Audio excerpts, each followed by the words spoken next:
Hello, everyone. Well, I thought I would cover something you don't see very much, and that's the reassembly of a challenge lock. Because there's some important differences in reassembling a challenge lock than, say, just a standard lock. One of the main things is you want to make sure that you get your pins in the correct orientation. So when I pull my pins out, I start off with the left side over here being pin 1. And when I pull the driver out, the driver will come out. Well, here's your plug. Here are the key pins. The driver sits on top of that. So, for example, let me see if I got this. With this mushroom pin right here, if you orient it incorrectly and put it the other way around, you make it into a different type of lock than what the challenge lock maker designed for. They wanted a certain effect going on. He's got a serration right on here, and then a mushroom pin, which probably wouldn't go into effect if it was put in the incorrect way. So when you lay them out, like as it would be seen from the shear line, just remember reverse that when you're going to install it. So instead of pushing this end down, you want to push this end down. So you're taking the pin from the tray if you have it sit like this, and you're flipping it over like that. Another thing I've done, which I always do whenever I'm working with challenge locks, is my bubble wrap lap. I put that thing on there. It's just a little clipboard with some bubble wrap on it. On either side of me on the floor, I've got extra pieces of bubble wrap just lying around, because a challenge lock pin is one thing you do not want to lose, because these are unique pins and they're made specifically for that lock. It's very unlikely that you would be able to find one that you had lying around, unless it was perhaps maybe a key pin that's already serrated. But so you want to be very careful with this stuff when you assemble it and take it apart. Same way with the springs. A lot of times I don't take the springs out. If you notice on this, sometimes I'll pull them out. But I mean, if you notice on this particular one, the first 4 look fairly standard. And then you have some specialized pins. Uh-oh, this guy's trying to escape. You have some specialized pins. And springs are also, they really earn their name, spring, because, man, they like to jump out like crazy.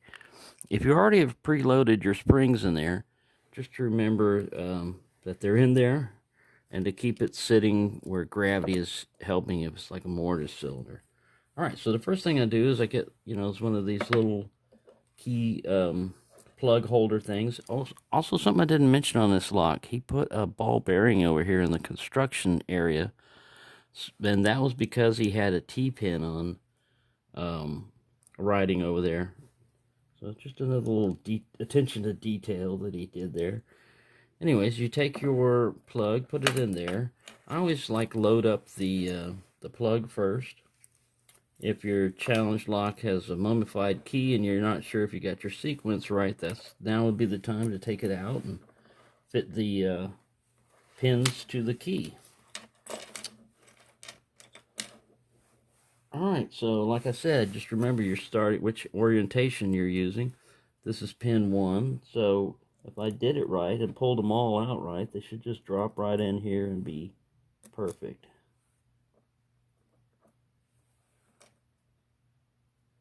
And remember, with keys, you want it all the way forward so that the shoulder is touching there.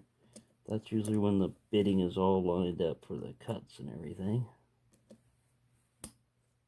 So far, so good. Everybody's dropping in and lining in, as they should.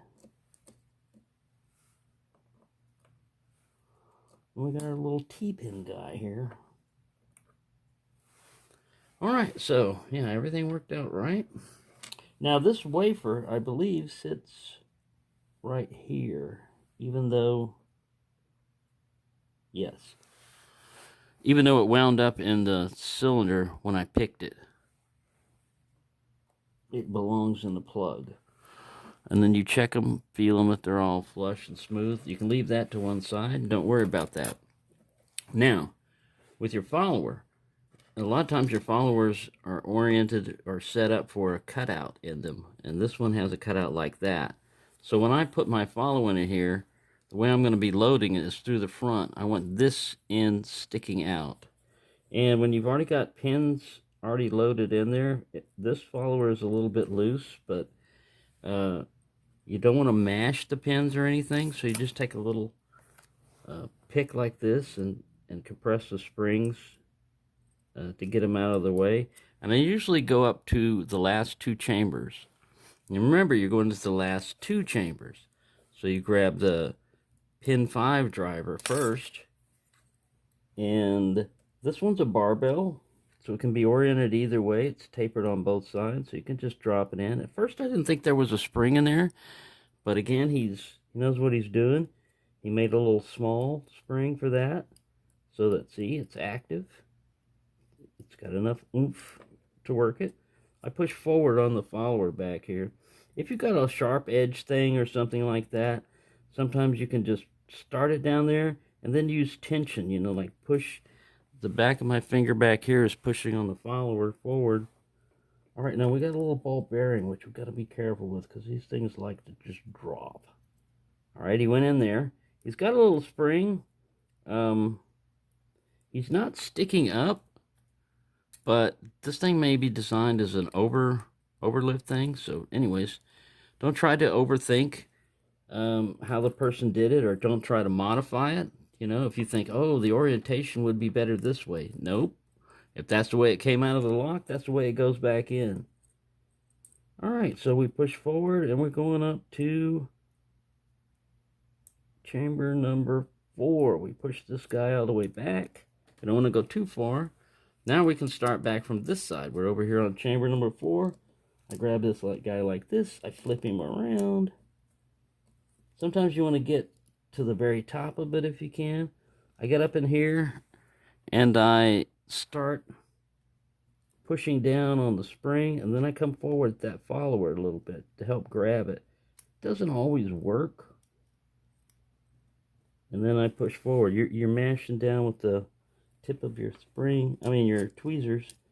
This guy is also, both sides are equal, so it doesn't matter which side you put in. And we're going to go and load him in chamber number 3. You see how that's kind of like holding there? That's because of the tension back there. Nice sharp edge on that driver. Then this one right here, we're going to switch around where its little serrations are sticking up. Help him push down, come forward a little bit with the follower, and go down. All right, and then all we've got left is Mr. Mushroom, which we will set him up there, get him up forward, come forward a little further, and there we go.